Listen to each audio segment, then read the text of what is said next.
what they would call a Greek temple to the Muses. So it's a temple. It is representative of the temple on top of Mount Olympus, which is home to who? The Olympians, okay? And there's a war going on, the clash of the Titans, right?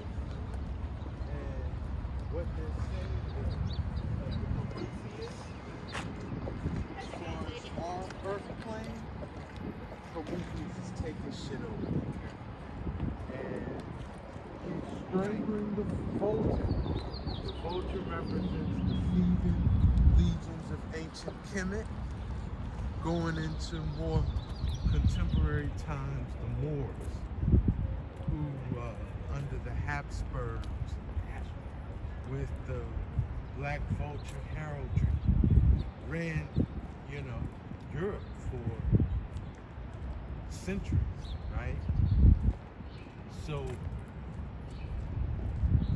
the Thebans and Moors were aligned with the Olympians in ancient Kemet, which was the Thebans. The Memphites were, or the orders out of Memphis, Ptah and them boys.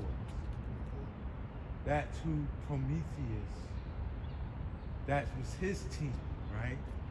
So now you got Prometheus strangling the vulture at the entrance, at the immortal entrance to the temple.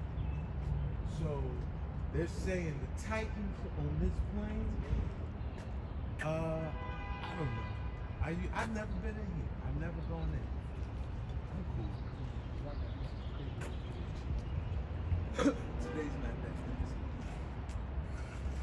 Philadelphia as a whole is a museum without walls. So we ain't got to go in on walls to check the museum. You mean a mausoleum?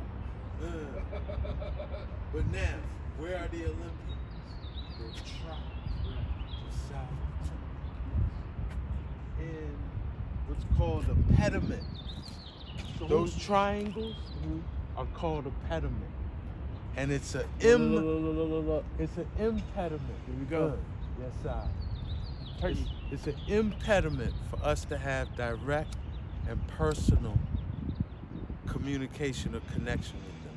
Prometheus, we could touch him right here, right now. He could touch us, right? We have direct and personal relationship with the Titans. Why? Because they're in control of our plane, our dominion, right? Meanwhile, The ones on our team, they're in a pediment, and it's an impediment for us to have direct and personal contact. They're literally like pie in the sky. I see the constellations behind them in that blue. Yes.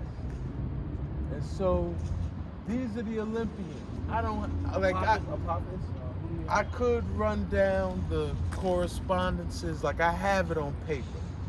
I ain't gonna even try to rack my brain here, but basically, if we were to make the Kemetic correspondences, these are the nectar that were coming out of Thebes. a saw, a set. Yes, Amun Ra and them boys. You got Heru with the wings. You know what I'm saying? So, right, see the lion, Yep. So this is basically the nectar that is our team, right? The ones that, if they had dominion on Earth, these utilities, this technology, these boys, you wouldn't be paying utility bills every month. I showed you Hapi, who was also on our team. They had Hapi chained up, right? Hapi is, they had it in that, the name of that statue was Schuylkill chained. With the Schuylkill, Hapi is the river god. So that was the river god chained, And how do we know Winona was on the river god team, what was one of her emblems of power? The trident. You know? So the clash of the titans continues. Yes, it does. You know? War of the Neter and ancient Kemet.